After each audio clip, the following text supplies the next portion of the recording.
여러분은 집에 들어왔을 때 왠지 편안한 집과 괜히 답답한 집의 차이를 느껴본 적 있으신가요? 풍수지리에서는 이를 기운의 흐름 때문이라고 설명합니다.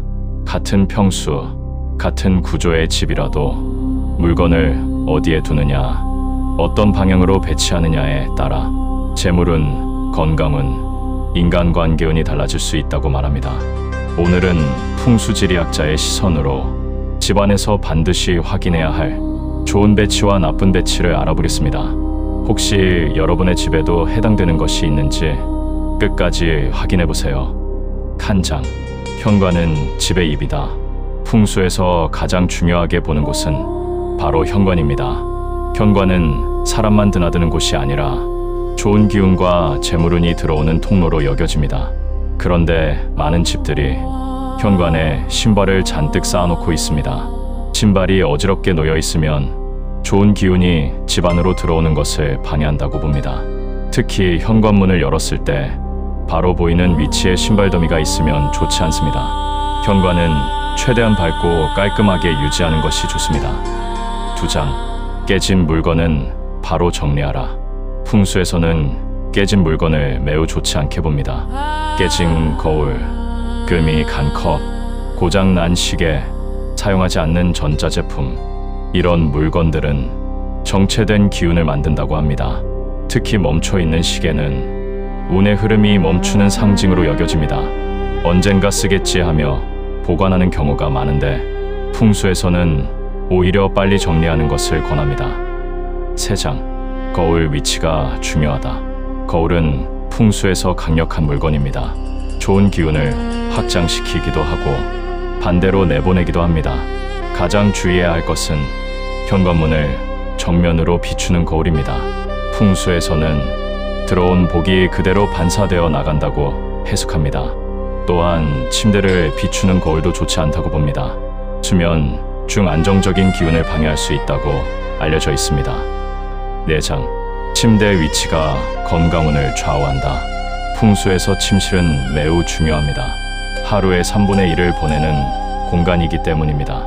침대 머리는 벽에 기대어 두는 것이 좋습니다. 반대로 창문 아래나 방문과 일직선으로 놓는 것은 피하는 것이 좋다고 말합니다. 심리적인 안정감과 기운의 균형을 위해서입니다. 5장, 냉장고 위에 이것 올려두지 마라. 많은 사람들이 냉장고 위에 약봉지나 각종 잡동사니를 올려둡니다. 풍수에서는 냉장고를 집안의 재물 창고와 비슷하게 해석합니다.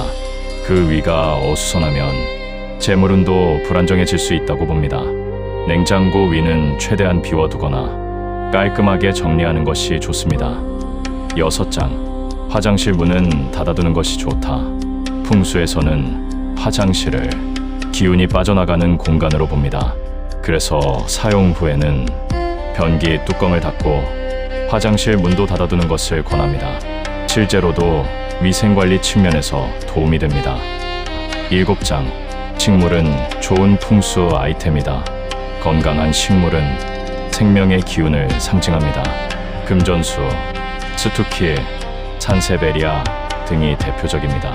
하지만 말라 죽은 식물은 오히려 좋지 않은 기운으로 해석됩니다. 식물을 두었다면 건강하게 관리하는 것이 중요합니다. 8장, 집안 중앙은 비워두는 것이 좋다. 풍수에서는 집의 중앙을 심장과 같은 위치로 봅니다.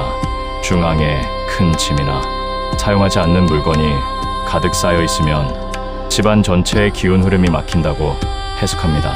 가능하면 집 중앙은 답답하지 않게 유지하는 것이 좋습니다. 9장, 재물운을 부르는 방향. 풍수에서 재물운과 관련해 자주 언급되는 방향은 동남쪽입니다. 동남 방향은 성장과 재물을 상징한다고 알려져 있습니다. 이 위치를 깨끗하게 유지하고 식물이나 밝은 조명을 두면 좋다고 말합니다. 반대로 쓰레기통이나 고장난 물건을 두는 것은 피하는 것이 좋습니다. 10장, 가장 강력한 풍수는 정리정돈이다. 많은 사람들이 비싼 풍수 소품을 찾습니다. 하지만 풍수 전문가들이 공통적으로 강조하는 것은 의외로 단순합니다. 바로 정리정돈입니다. 사용하지 않는 물건을 버리고 먼지를 제거하고 환기를 자주 하고 햇빛이 들어오게 만드는 것. 이것이 가장 기본적이면서도 가장 강력한 풍수라고 말합니다. 풍수는 단순히 미신이 아닙니다. 집을 정리하고 생활 환경을 쾌적하게 만드는 과정 속에서 사람의 마음도 함께 정돈된다는 점에 의미가 있습니다. 혹시 오늘 내용 중 여러분의 집에 해당되는 것이 있었나요? 댓글로 남겨주세요. 그리고 다음 시간에는 재물이 모이는 집과 돈이 새는 집의 결정적 차이라는 주제로 다시 찾아뵙겠습니다. 시청해 주셔서 감사합니다.